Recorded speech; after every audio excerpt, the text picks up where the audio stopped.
పరిశుద్ధ గ్రంథంలో 2 భాగాలు కనిపిస్తాయి మనకి, పాత నిబంధన, క్రొత్త నిబంధన. పాత నిబంధన అనేది క్రొత్త నిబంధనకు పునాది లాంటిది. కొత్త నిబంధనలో విలువైన సంగతులను మనకి పరిచయం చేయడానికి పాత నిబంధనలో నుండే కొంచెం కొంచెంగా దేవుడు పరిచయం చేస్తూ వచ్చారు.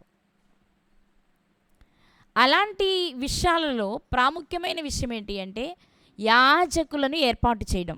అసలు యాజకులు ఎందుకు ఏర్పాటు చేయాలి, యాజకులను ఎందుకు ఏర్పాటు చేయాలి అని మనం ఆలోచిస్తే, దేవుడు నరులను యథార్థవంతులుగా పుట్టించాడు. అలాగే ఇశ్రాయేలు ప్రజలను ప్రత్యేకంగా ఏర్పాటు చేసుకున్నారు. ఏర్పాటు చేసుకున్న ఇశ్రాయేలు ప్రజలను ఐగుప్తు నుండి కనానుకు నడిపించేటప్పుడు వారికి కొన్ని ఆజ్ఞలు ఇచ్చారు, ఇవి చేయండి, ఇవి చేయొద్దు అని చెప్తూ.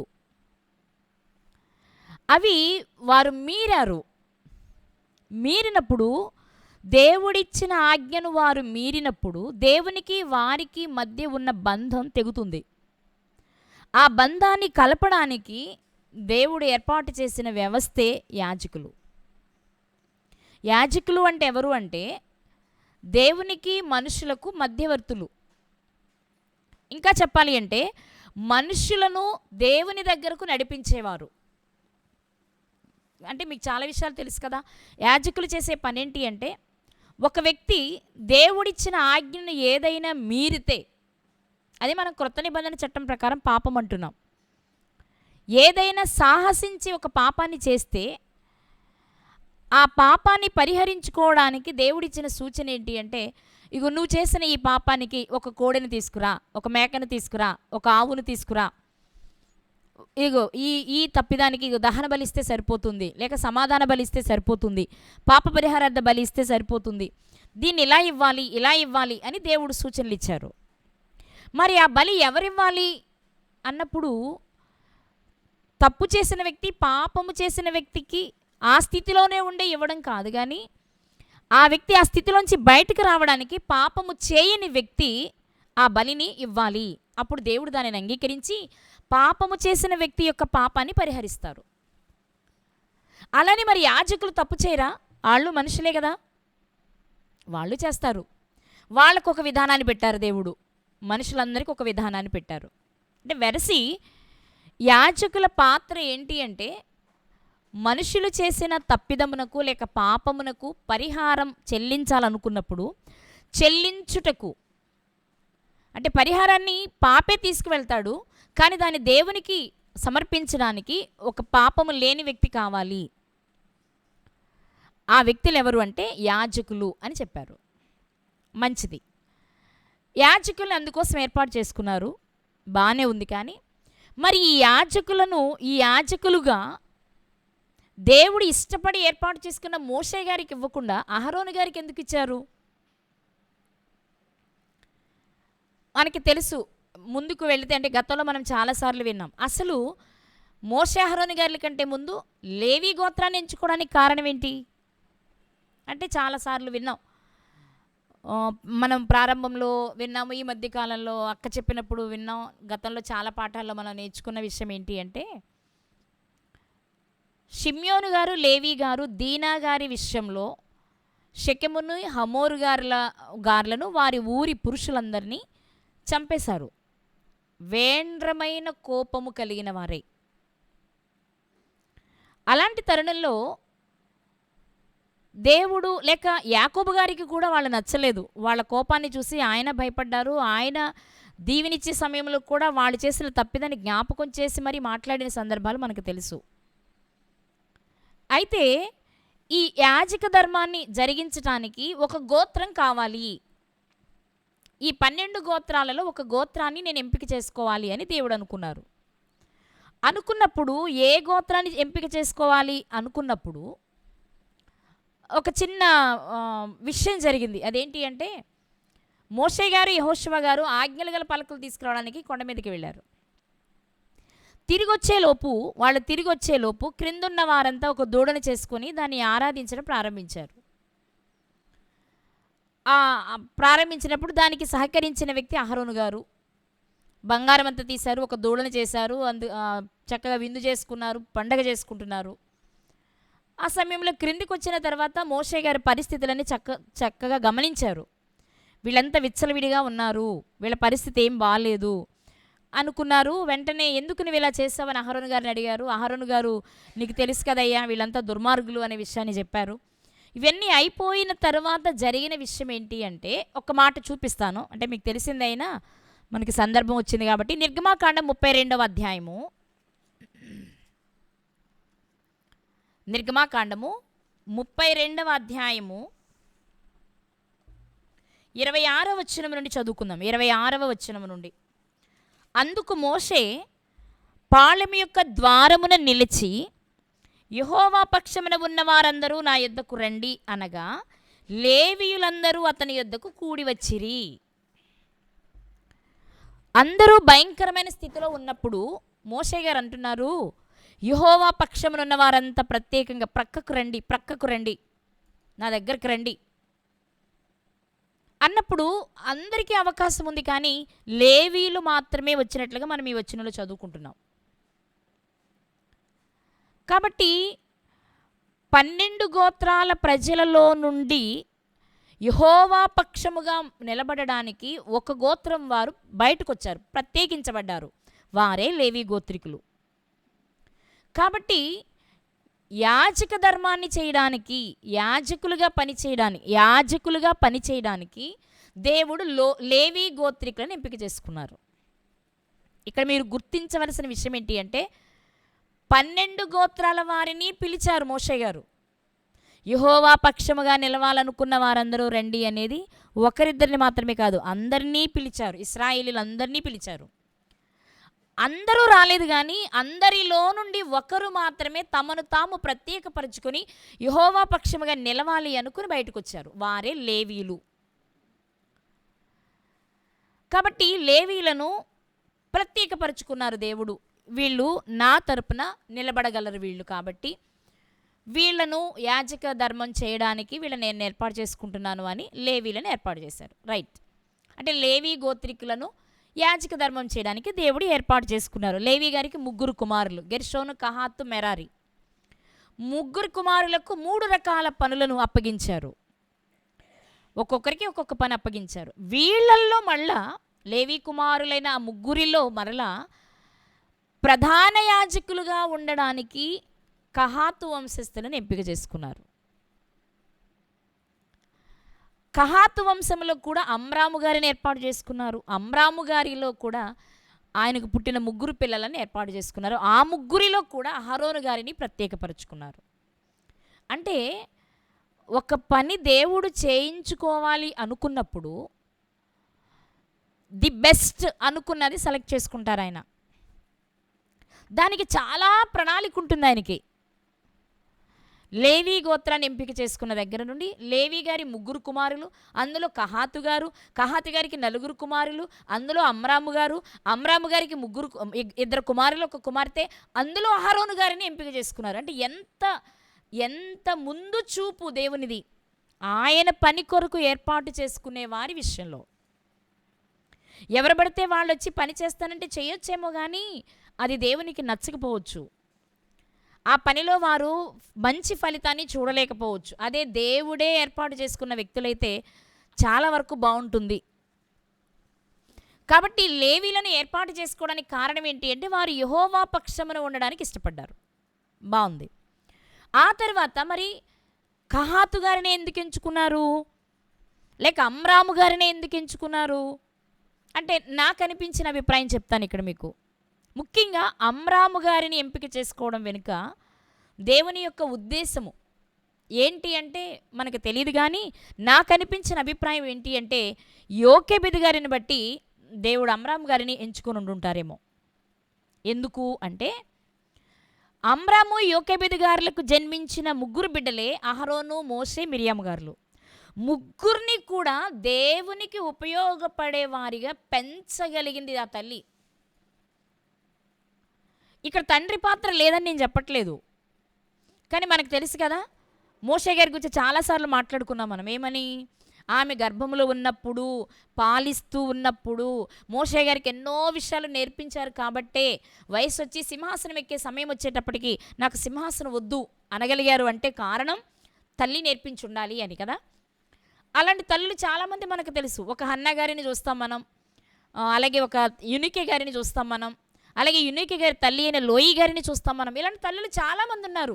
అందరిది ఒకెత్తు అయితే యోకేబెది గారిది మరొకెత్తు. ఎందుకంటున్నానంటే వారి గర్భాన పుట్టిన 3 పిల్లలు కూడా ఒకరు ప్రవక్త్రి అయ్యారు, ఒకరు నాయకుడయ్యారు, ఒకరు యాజకుడయ్యారు. ఒకరు ప్రవక్త్రి, ఒకరు నాయకుడు, ఒకరు యాజకుడు. ఒక కుటుంబంలో ఒక తల్లిదండ్రులకు పుట్టిన బిడ్డలు 3 కూడా ఉన్నతమైన స్థాయికి వెళ్ళారు అంటే తప్పకుండా అది తల్లిదండ్రులు చేసిన పని అయి ఉండాలి. అందులో ముఖ్యంగా అంటే పురుషుని ప్రమేయం లేదనట్లేదు, మీరు దీన్ని మీరు గుర్తుపెట్టుకోవాలి. ముఖ్యంగా స్త్రీగా, తల్లిగా యోకేబెది గారి పాత్ర చాలా ఎక్కువ. ఎందుకంటే బాల్యమంతా పిల్లలు తల్లితోనే గడుపుతారు. అప్పుడు వేసే పునాది కదా. బాలుడు నడవవలసిన త్రోవ వానికి నేర్పమంది. అంటే బాల్యంలో తల్లితోనే ఎక్కువ అనుబంధాన్ని కలిగి ఉంటారు. కాబట్టి పిల్లలు ఆ తల్లి పెంచిన పెంపకం అంటే యోకేబెది గారి మనస్సును ఎరిగిన దేవుడు ఆమె గర్భం నుండి వచ్చే వారిని ప్రత్యేకపరచుకోవాలనుకున్నారేమో. ఇది నా అభిప్రాయం మాత్రమే. ఇక అక్కడి నుంచి ఈ 3 కూడా అంటే మోషే, అహరోను గారులు, మిరియామ గారుల దగ్గరకు వచ్చేటప్పటికి మోషే గారికి బాధ్యతనిచ్చారు నాయకునిగా. అహరోను గారికే దేవునిగా, అహరోను గారికే తండ్రిగా, అహరోను గారికే శిరస్సుగా ఉంచారు. కానీ యాజకత్వం విషయం వచ్చేటప్పటికి లేవీలందరూ యాజకత్వం చేయవలసిన ప్రధాన యాజకునిగా మాత్రం అహరోను గారికే దక్కింది. ఎందుకలా? మోషే గారికి ఎందుకు యాజకత్వం ఇవ్వలేదు? నాయకునిగా ఏర్పాటు చేసిన దేవుడు యాజకునిగా చేయలేరా అంటే చేయగలరు. కానీ యాజకునిగా చేయడానికి ఆ అర్హత అహరోను గారికి ఉంది అనే విషయాన్ని దేవుడు గుర్తించారు. అందుకే మనం కీర్తనలో 133లో కూడా చదువుతాం కదా, సహోదరుల ఐక్యత కలిగి నివసించే విషయంలో అహరోను తల మీద పోయబడి గడ్డము మీదుగా కారి అంచుల వరకు దిగజారిన పరిమళ తైలంగా ఉంటుంది అనే విషయం మనం చదువుకుంటాం. ఎందుకు అహరోను గారు, ఎందుకు మోషే గారు కాదు? మొదట లేవి గారిని ఎందుకు ఎంచుకున్నారంటే ప్రత్యేకపరచబడిన వారు. అలాగే అమ్రాము గారు ఎందుకు ఎంచుకున్నారంటే యోకేబెది గారిని బట్టి బిడ్డలను చక్కగా దేవునిలో పెంచగలదు కాబట్టి. మరి ఇప్పుడు యాజకత్వం విషయంలో అహరోను గారిని ఎందుకు ఎంపిక చేసుకున్నారు అంటే అహరోను గారికి ఎంత తగ్గవలసి వచ్చినా తగ్గగలిగిన మనస్సు ఉంది. మోషే గారు చిన్నవారు, అహరోను గారు పెద్దవారు అయినప్పటికీ ఏ సందర్భంలో కూడా నువ్వు నాకంటే చిన్నోడివి, నువ్వు చెప్తే నేను వినాలా, నేను చెప్పినట్టు నువ్వు వినవా? ఎందుకంటే చాలామంది మోషే గారికి, అహరోను గారికి వ్యతిరేకంగా తిరుగుబాటు చేశారు. యాజకత్వం చేయడం, కోరహు గారి విషయంలో మనం చూస్తాం కదా, యాజకత్వం మీరే చేయాలా, మేము లేవీలం కాదా, మేము లేవీ గోత్రం నుంచి వచ్చిన వారం కాదా అని తిరుగుబాటు చేసిన మనస్సును మనం చూస్తాం. అదే మనసు ఒకవేళ అహరోను గారికి ఉంటే, నేను పెద్దోడిని కాదా, నేను చేయదగనా, నేను లేవి గోత్రికుడిని కాదా, నేను నీతో పాటు రాలేదా, నీతో పాటు చేయలేదా అనొచ్చు. కానీ గతంలోనే మనం నేర్చుకున్నాం, చాలా చాలా సందర్భాలలో అహరోను గారు తనను తాను పూర్తిగా తగ్గించుకున్న స్వభావం. ఆ మనస్సును చూసిన దేవుడు ప్రధాన యాజకునిగా ఆ బాధ్యత అహరోను గారికి ఇచ్చారు. ఇక్కడ మనం 3 విషయాలు గమనించాలి. ప్రధాన యాజకులుగా నియమించాలి అని దేవుడు అనుకున్నప్పుడు ఏం చూశారు అన్నప్పుడు అన్ని గోత్రాలలో నుండి తమను తాము ప్రత్యేకపరచుకుని దేవుని కొరకు నిలబడే మనస్సు వారికి ఉంది. 2, తమ గర్భాన పుట్టే పిల్లలను దేవుని కొరకు పెంచే మనస్సు వారికి ఉంది. 3, అవసరమైతే తమను తాము తగ్గించుకోగలిగిన మనస్సు వారికి ఉంది. లేవి గారి దగ్గర నుండి ప్రధాన యాజకునిగా ఏర్పాటైన అహరోను గారి వరకు దేవుడు ప్రతి ఒక్కరి హృదయాన్ని చూశారు.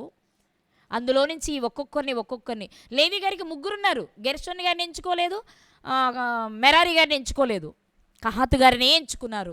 కహాతు గారిలో నుండి వచ్చిన అమ్రాము గారినే ఎంచుకున్నారు. అమ్రాము గారి కంటే ఇంకా మిగిలిన వాళ్ళు ఉన్నారు, ఉజ్జియేలు, మనకి 4 కుమారులు కనిపిస్తారు, వాళ్ళని ఎవరిని ఎంచుకోలేదు. వీళ్ళల్లో కూడా ప్రధాన యాజకునిగా మోషే గారిని ఎంచుకోలేదు. అంటే గతంలో కూడా మనం మాట్లాడుకున్నాం, దేవుడు తన కొరకు ఎవరు బాగా పనిచేస్తారో వారు ఎక్కడున్నా ఒక్కొక్కరిని ఏరుకుంటూ వచ్చి ఆయనకు అవసరమైన వారిని తీసుకోగలిగిన శక్తి కలిగిన వారాయన. గతంలో కూడా మనం మాట్లాడుకున్నాం, మత్తయి సువార్తలో మాట్లాడుకున్నప్పుడు యేసుక్రీస్తు వారిని ఈ లోకానికి పంపాలి అంటే అబ్రహాము గారిని ఎంచుకున్నారు. కానీ అబ్రహాము గారి 3 భార్యలలో, వారికి పుట్టిన 8 మంది కుమారులలో ఒక భార్య, ఒక కుమారుని మాత్రమే ఎంపిక చేసుకున్నారు. మళ్ళీ ఆయనకు వచ్చేటప్పటికి ఆయన 2 కుమారులలో ఒకరిని ఎంపిక చేసుకున్నారు,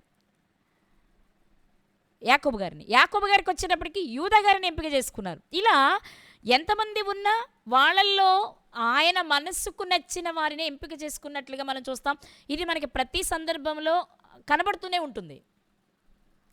ఈరోజు మనం మాట్లాడుకుంటున్న ప్రధాన యాజకత్వం అహరోను గారికి ఎందుకు అన్నప్పుడు, ఆయన తగ్గింపు, ఆయన దీనత్వం, తనను తాను తగ్గించుకోగలిగిన మనసు ఉందే, అది దేవునికి బాగా నచ్చుంటుంది. అందుకే అహరోను గారిని ఎంపిక చేసుకున్నారు. మరి ఇప్పుడు ఇక్కడ మనం నేర్చుకోవాల్సింది ఏంటి? యాజక కుటుంబం నుంచి, యాజకుల నుంచి మనం నేర్చుకోవాల్సింది ఏంటి అన్నప్పుడు, యాజకుడైన వ్యక్తి మొట్టమొదట లోకములో నుండి ప్రత్యేకించబడాలి. 2, అతడు స్నానం చేయాలి. 3, అతడు అభిషేకించబడాలి. 4, అతడు ప్రత్యేకమైన వస్త్రాలను ధరించాలి. 5, అప్పుడు ప్రజలకు దేవునికి మధ్యవర్తిత్వం వహించాలి. ఇది యాజకుడు చేయవలసిన పనులు. ఒకసారి ఈ విషయాలను మనము పరిశుద్ధ గ్రంథంలో నుండి చూద్దాము. నిర్గమాకాండము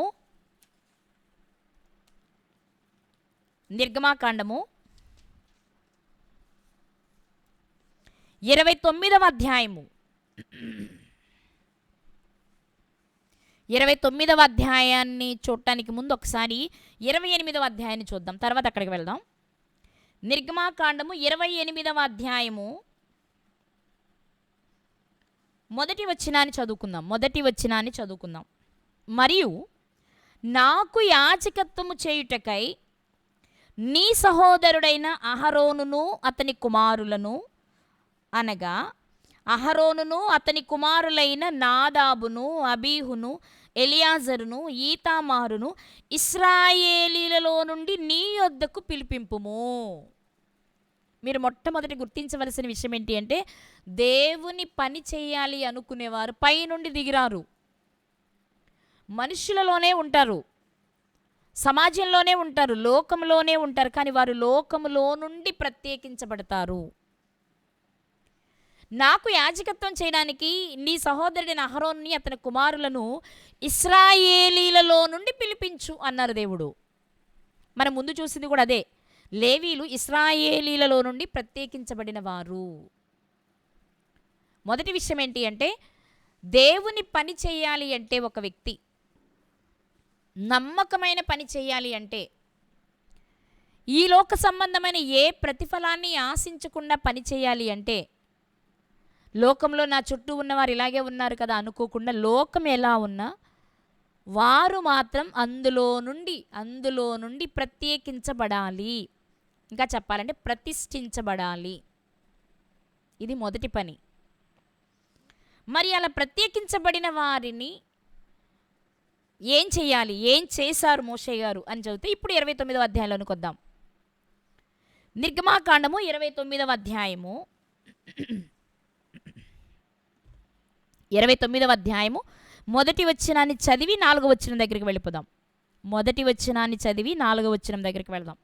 వారు నాకు యాజకులగునట్లు, వారు అంటే అహరోను కుటుంబీకులు, వారిని ప్రతిష్ఠించుటకు నీవు వారికి చేయవలసిన కార్యమేదనగా. పై వచనాల్లో అహరోను గారిని గురించి, లేకపోతే యాజకునిగా నియమించవలసిన వ్యక్తికి సంబంధించి ఏమేం చేయాలో 28వ అధ్యాయం అంతా వ్రాయబడింది. ఇప్పుడు 29వ అధ్యాయంలో ఏం చెప్తున్నారు అంటే, యాజకులగునట్లు వారిని ప్రతిష్ఠించుటకు నీవు వారికి చేయవలసిన పని ఏంటంటే అని ఒక పనిని చెప్తున్నారు ఆయన. ఆ పని ఏంటో 4వ వచనంలో వ్రాయబడింది. నీవు అహరోనును అతని కుమారులను ప్రత్యక్షపు గుడారం యొక్క ద్వారము దగ్గరకు తీసుకొని వచ్చి నీళ్లతో వారికి స్నానము చేయించి.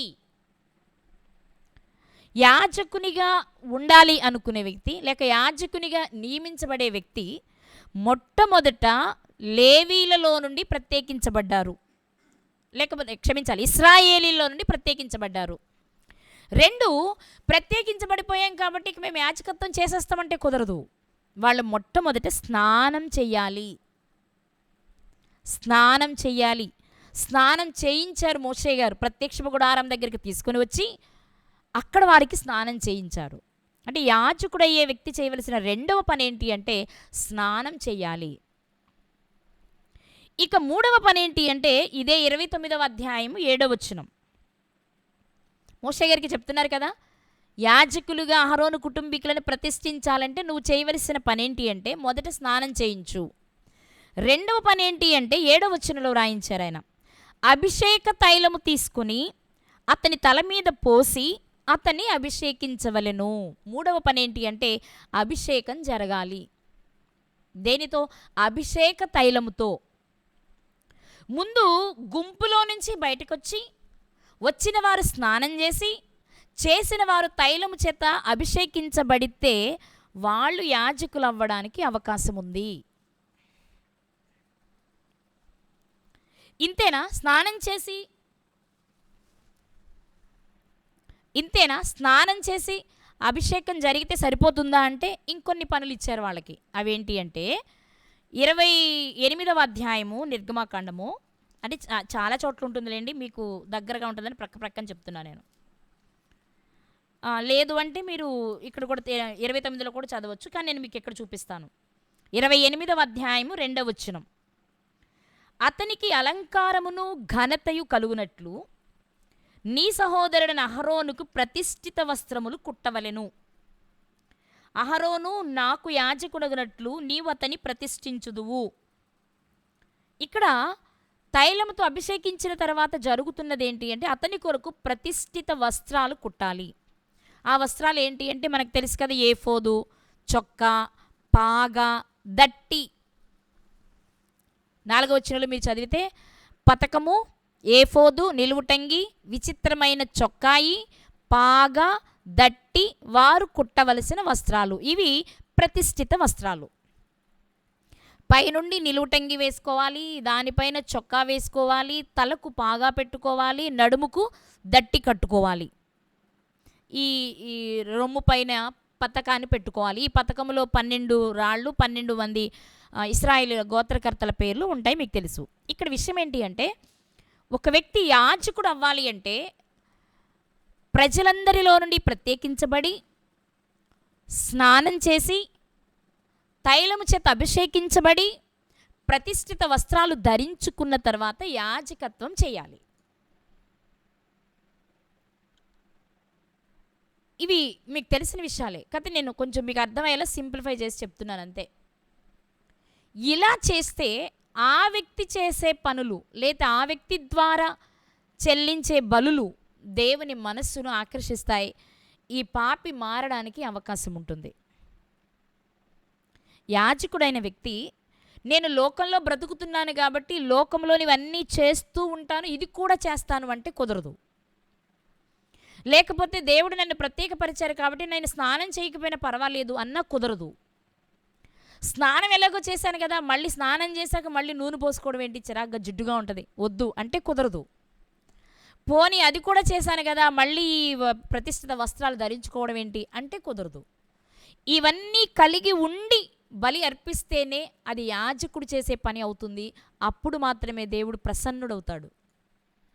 ఆయన కోపం చల్లారుతుంది, పాపి మీద ఉన్న కోపం పోతుంది, ఆ పాపి మార్పు చెంది దేవునికి అనుకూలంగా జీవించడానికి వీలుంటుంది. కాబట్టి ఎందుకయ్యా అసలు ఎంత చేశారు దేవుడు?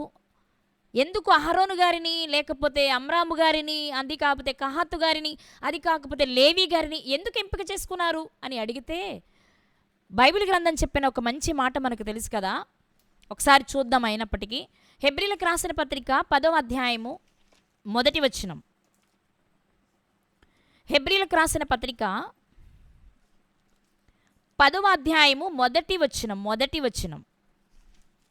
ధర్మశాస్త్రము రాబోవుచున్న మేలుల ఛాయగలదియే కానీ ఆ వస్తువుల నిజస్వరూపము గలది కాదు. ధర్మశాస్త్రం రాబోవుచున్న మేలుల నీడ, ధర్మశాస్త్రం నీడ, ఛాయ. దేనికి ఛాయ? మేలులకు ఛాయ, మంచికి ఛాయ, మంచికి ఛాయ, అన్నిటికీ కాదు. అంటే భవిష్యత్తులో ఇది ఒక మంచి జరగబోతుంది. మంచి అనేది అవును కదా, నిజం అనేది ఉంటేనే కదా నీడ కనిపించేది. నీడ కనబడాలి అంటే నిజంగా ఒక వస్తువు ఉండాలి. ఉదాహరణకి ఇప్పుడు నా చెయ్యి ఉంది, ఇది నీడ కనిపించాలంటే నా చెయ్యి అంటూ ఉండాలి. నా చెయ్యి లేకుండా చెయ్యి నీడ కావాలంటే రాదు. అలాగే మేలులు ఉన్నాయి, భవిష్యత్తులో మేలులు ఉన్నాయి. ఆ మేలుల నీడ పాత నిబంధన. ఆ నీడను దాటుకుంటూ వస్తే నిజంలోనికి వస్తాం, మనం నిజంలోనికి వస్తాం. ధర్మశాస్త్రం అనేది మేలులకు ఛాయ, మేలులకు ఛాయ.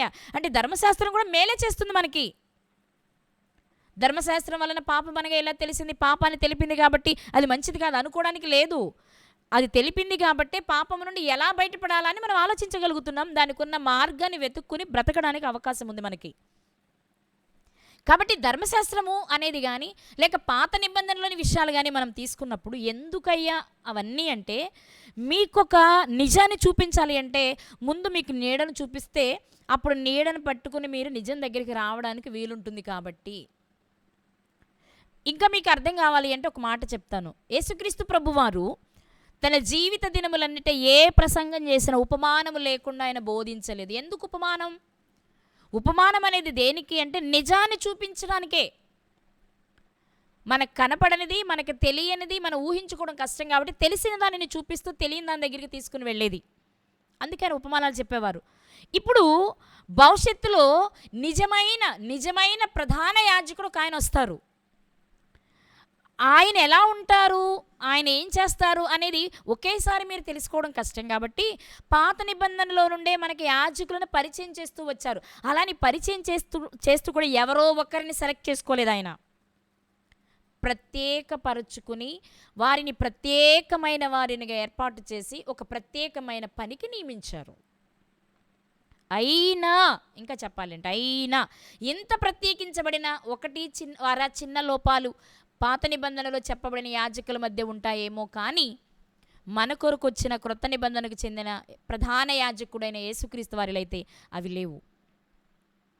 యేసుక్రీస్తు వారిని మనకు పరిచయం చేయడానికి పాత నిబంధనలో యాజకులు అనే ఒక క్యారెక్టర్ను పెట్టి దానికి ఎవరు అర్హులు, ఎలాంటి వారిని ఎంపిక చేయాలి అనేది దేవుడు తెలియచేసిన విషయం అన్నమాట. మనం ఈరోజు ఆలోచిస్తున్న విషయం. రైట్, మంచిదే. మరి యేసుక్రీస్తు వారు ఇలాంటి వారైనా? అవును, యేసుక్రీస్తు వారు కూడా అంతే. ఆయన పవిత్రుడు. ఇక్కడే చూస్తాం కదా మనం హెబ్రీయులకు రాసిన పత్రిక 7వ అధ్యాయం 26వ వచనంలో ఎంత చక్కగా ఉంటుందో యేసుక్రీస్తు వారిని గురించిన ఈ మాట.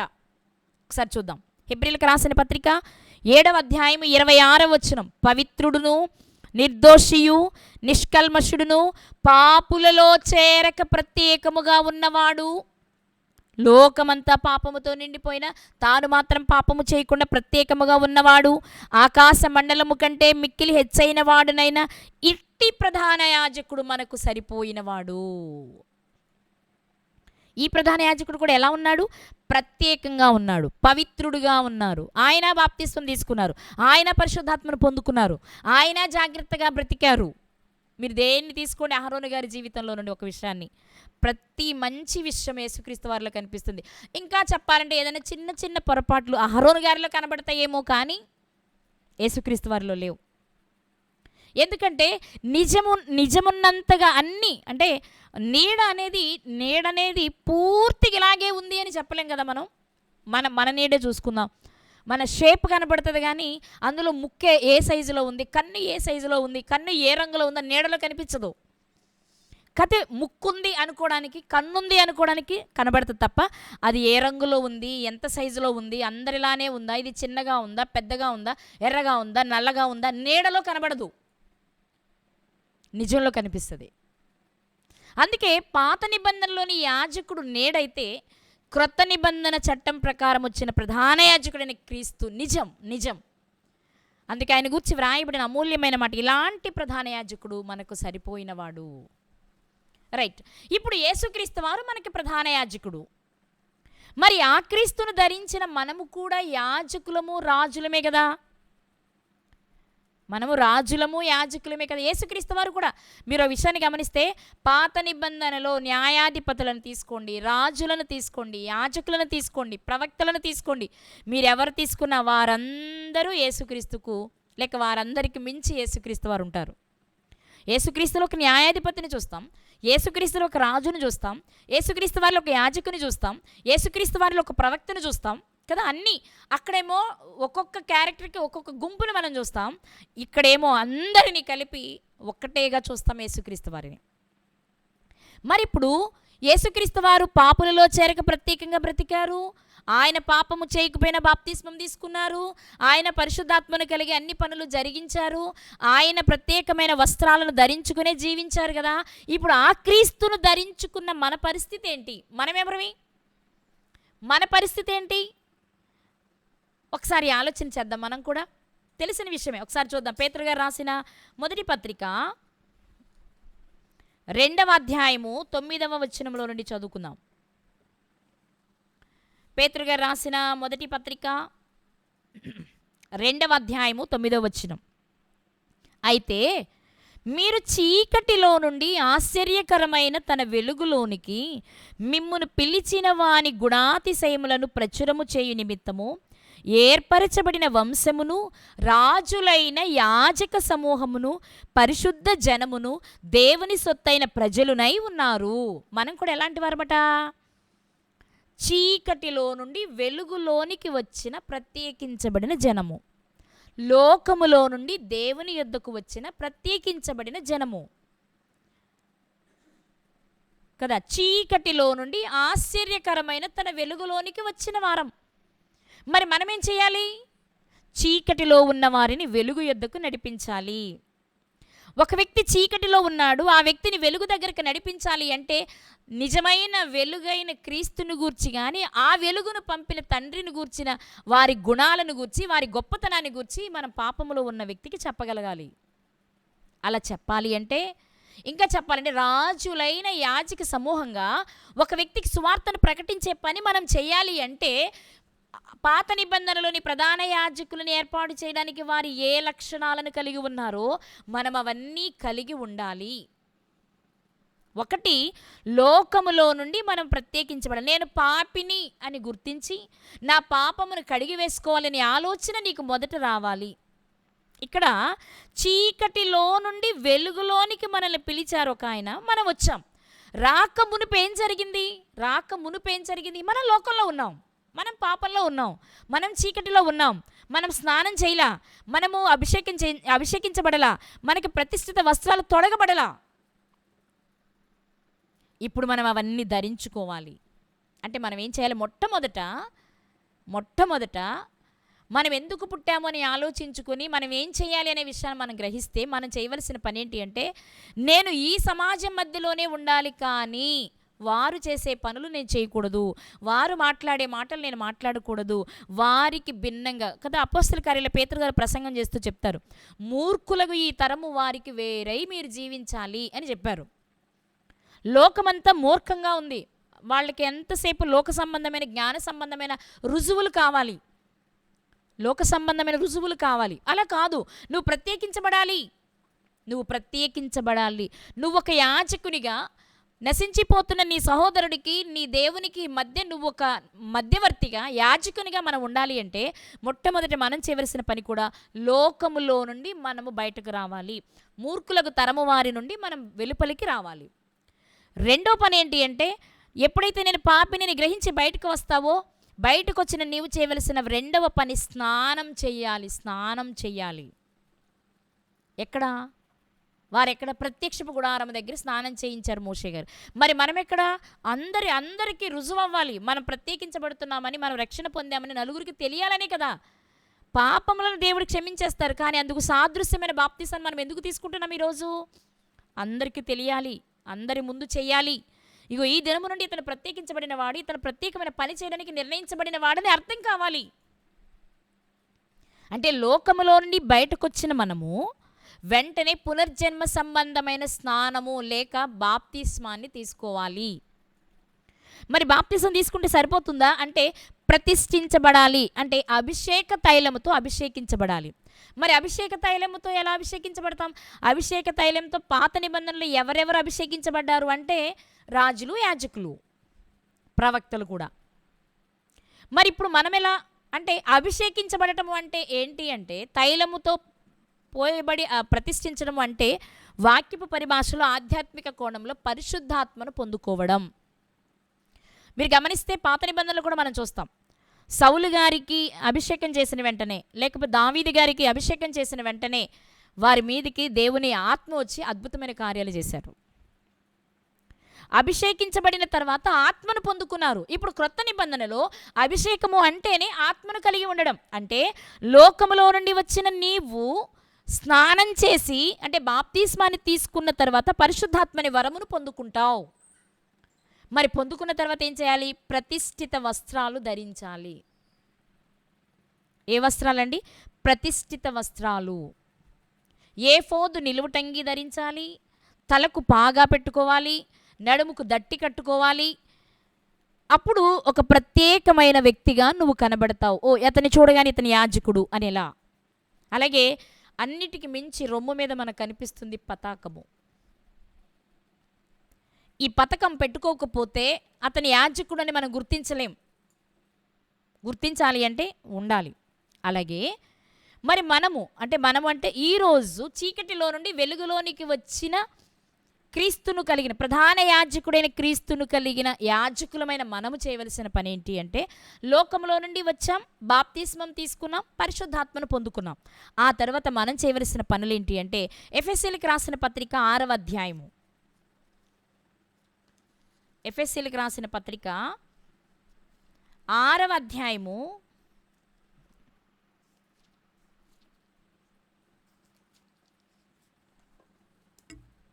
6వ అధ్యాయము 13వ వచనం నుండి చదువుకుందాం.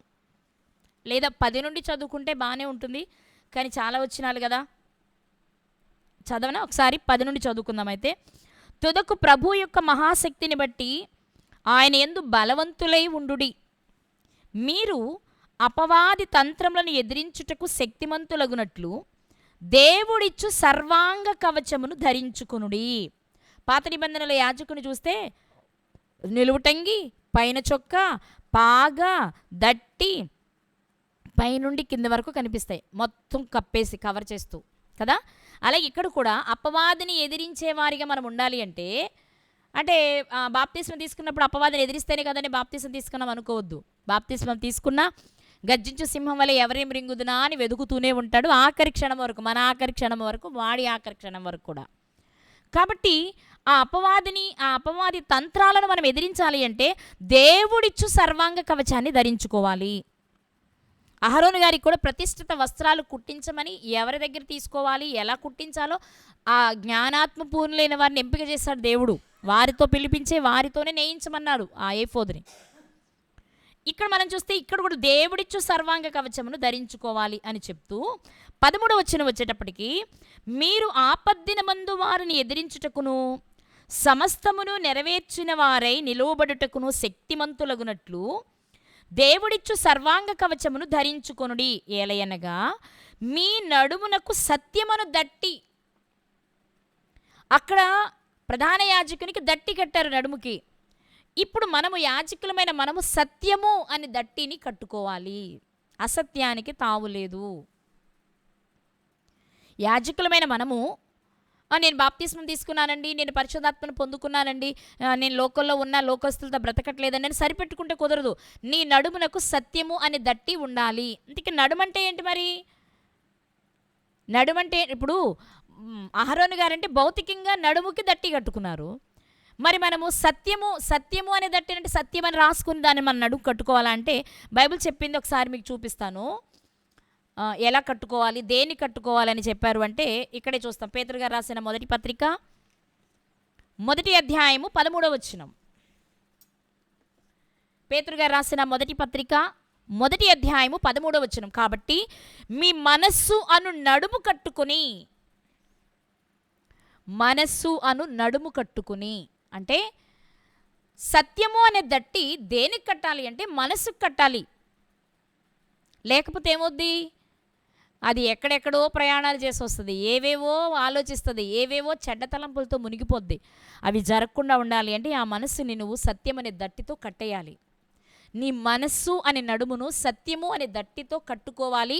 నువ్వు దేవుని పని చేయాలి అంటే, యాజకునిగా బ్రతకాలంటే, పాపిని దేవుని దగ్గరకు తేవాలంటే, నువ్వు లోకంలో నుండి బయటకు వచ్చి బాప్తిస్మం తీసుకొని పరిశుద్ధాత్మను పొందుకొని ఇవి కామన్గా చేస్తూ, వీటితో పాటు మనం చేయవలసింది ఏంటి అంటే సత్యము అనే దట్టి కట్టుకోవాలి. దట్టి అహరోను గారు నడుమునకు కట్టుకున్నారు, మనం ఇప్పుడు మనస్సు అనే నడుమునకు కట్టుకోవాలి.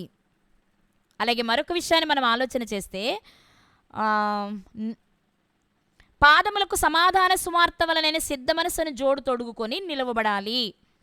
ఇవన్నీ కాక విశ్వాసమును డాలు పట్టుకుని దానితో మీరు దుష్టుని అగ్నిబాణములన్నిటినీ ఆర్పుటకు శక్తిమంతులవుదురు. ఇప్పుడు 17వ వచనం చదువుతున్నాను నేను. రక్షణయను శిరస్త్రాణము, పాగా. అహరోను గారు ధరించిన పాగా ఉంది కదా, పాగా తలకు పెట్టేది కదా. ఇప్పుడు ఇక్కడ మనం ఏం పెట్టాలి? రక్షణ అను శిరస్త్రాణము, శిరస్సుకు పెట్టేది పాగా లాంటిది. అలాగే దేవుని వాక్యమును ఆత్మఖడ్గమును ధరించుకొనుడి అని చెప్పారు. ఇప్పుడు మనం పై నుండి క్రిందకి మనం ఆలోచిస్తే మనం కూడా కొన్ని చేసుకోవాలి. ఏంటది అంటే ఒకటి సత్యము అనే దట్టి కట్టుకోవాలి. 2 రక్షణ అనే శిరస్త్రాణాన్ని ధరించుకోవాలి. ఇక ఏఫోదు కూడా ధరించాలి కదా మనం. ఏఫోదు అంటే పై నుండి క్రింది వరకు కదా. అది ఏంటి అని అంటే ఇదే పేతురు గారు చెప్పారు. మళ్ళీ ఒకసారి పేతురు గారి దగ్గరికి వెళ్దాం మనం. పేతురు గారు రాసినటువంటి మొదటి పత్రిక 5వ అధ్యాయము 6వ వచనాన్ని చదువుకుందాం. క్షమించాలి, 5వ వచనం చదువుకుందాం. పేతురు గారు రాసిన మొదటి పత్రిక 5వ అధ్యాయము 5వ వచనం చదువుకుందాం. చిన్నపిల్లలారా, మీరు పెద్దలకు లోబడి ఉండుడి. మీరందరూ ఎదుటివాని ఎడల దీన మనస్సు అను వస్త్రమును ధరించుకుని మిమ్మును అలంకరించుకొనుడి. మనము ధరించవలసిన, పైనుండి క్రింది వరకు ధరించవలసిన ఏఫోదు ఏంటో తెలుసా? దీన మనస్సు అనే వస్త్రాన్ని ధరించి దానిపైన సత్యము అనే నడికట్టును వేసుకొని లేక దట్టిని కట్టుకొని రక్షణ అనే శిరస్త్రాణాన్ని ధరించుకోవాలి. అలాగే మరి పథకం పెట్టుకోవాలి కదా. ఇదేంటి అంటే అన్నీ ఇక్కడ మనం చదువుకున్నాం కదా, ఎఫ్ఎస్సి పత్రికలో చదువుకున్న ప్రతి దానిని మనం తీసుకున్నట్లయితే మంచి, ఇంకా చెప్పాలి అంటే గలతీ పత్రికలో మనం చదువుకునే ఆత్మఫలం ఉంది కదా, అందులోని మంచి లక్షణాలు ఉన్నాయి చూసారా. వాటన్నిటినీ మనం ఇక్కడ ధరిస్తే, అంటే మన మనస్సులో ముద్రించుకుంటే, అవి మన క్రియల్లో కనుపరచగలిగితే ఎదుటి చూసే వారికి అవి కనబడుతూ ఉంటాయి.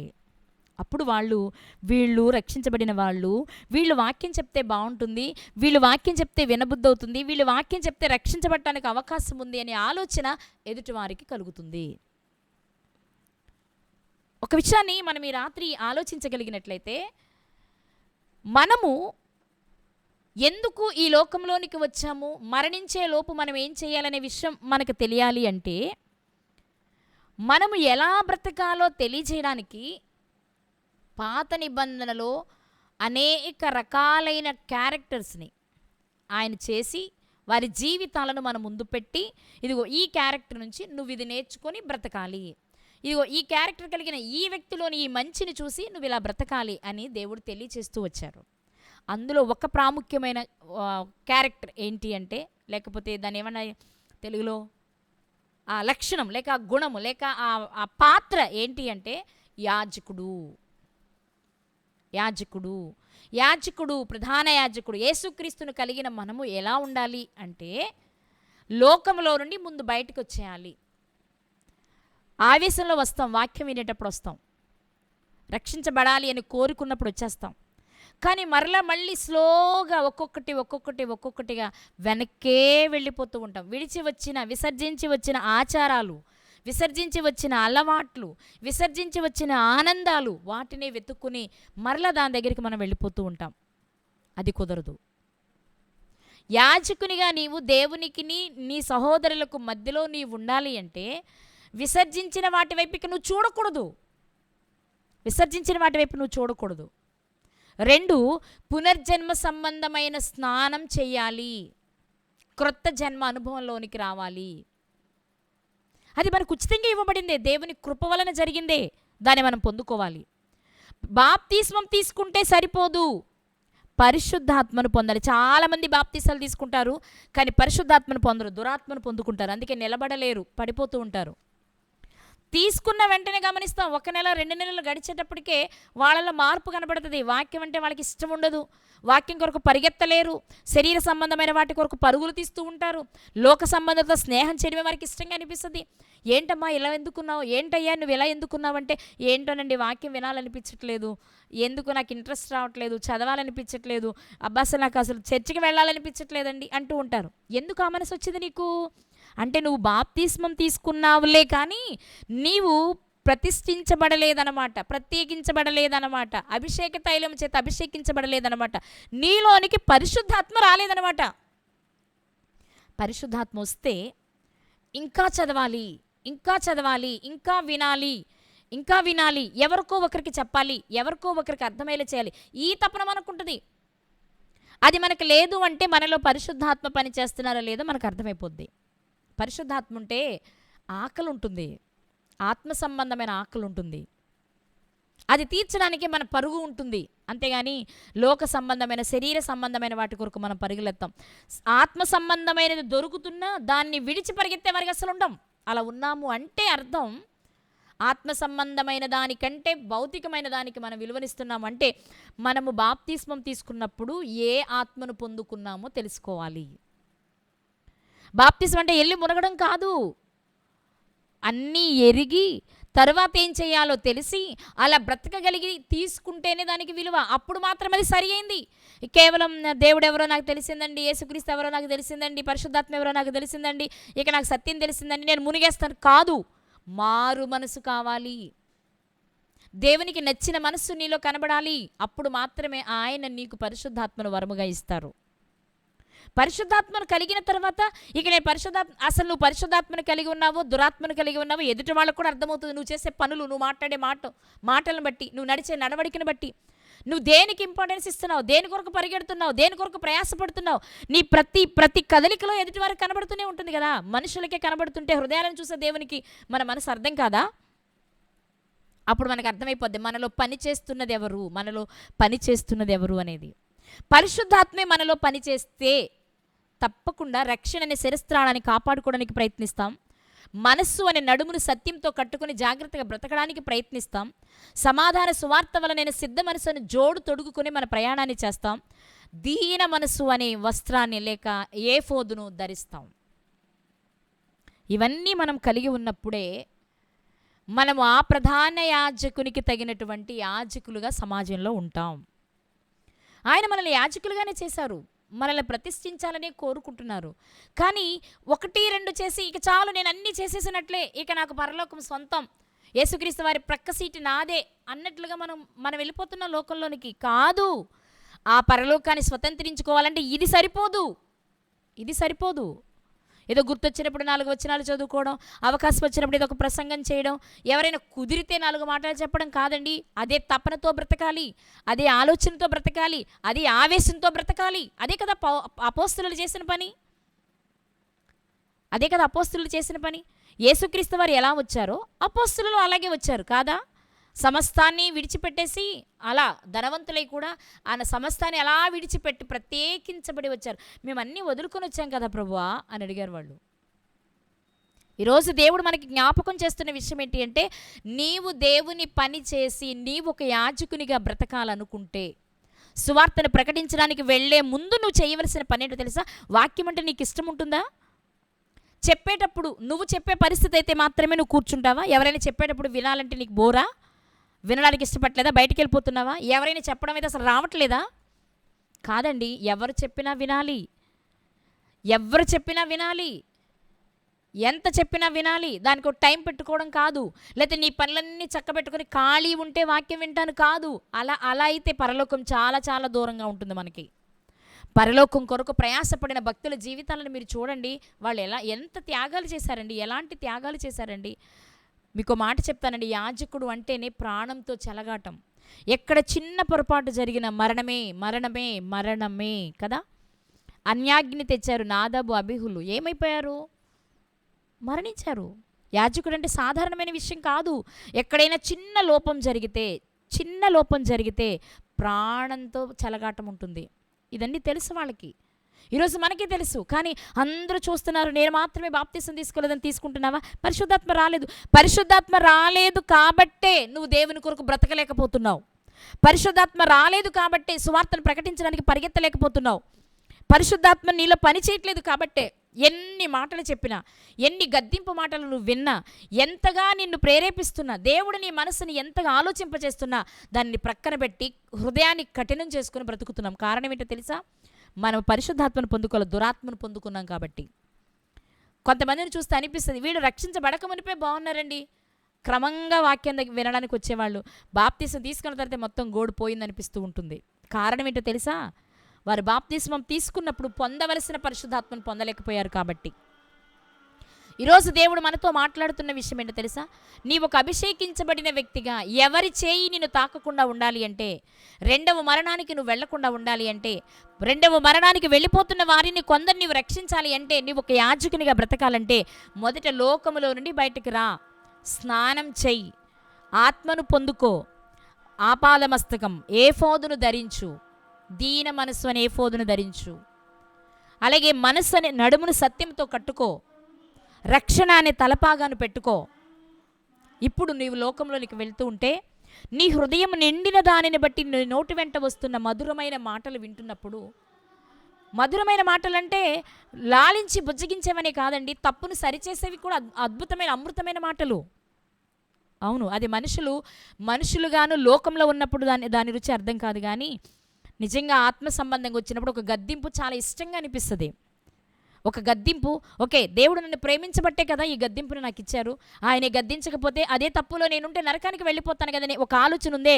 ఆ ఆలోచన ఎవరికి కలుగుతుంది అంటే పరిశుద్ధాత్మను కలిగిన వారికి మాత్రమే కలుగుతుంది. ఈవిడేంటి ఎప్పుడు నన్నే తిడుతుంది, ఆయన ఏంటి ఎప్పుడు నన్నే అంటారు, ఇదిగో నన్ను దృష్టిలో పెట్టుకొని ఈ మాట చెప్పింది ఈవిడ అని మనకు అనిపిస్తుంది. అంటే ఆ గద్దింపును స్వీకరించే మనసు మనకు లేదనమాట. స్వీకరించగలిగితేనే నిత్య జీవాన్ని స్వతంత్రించుకుంటాం, మనం రక్షించబడతాము, మరికొందరిని రక్షించడానికి వీలు కలుగుతుంది ప్రియులారా.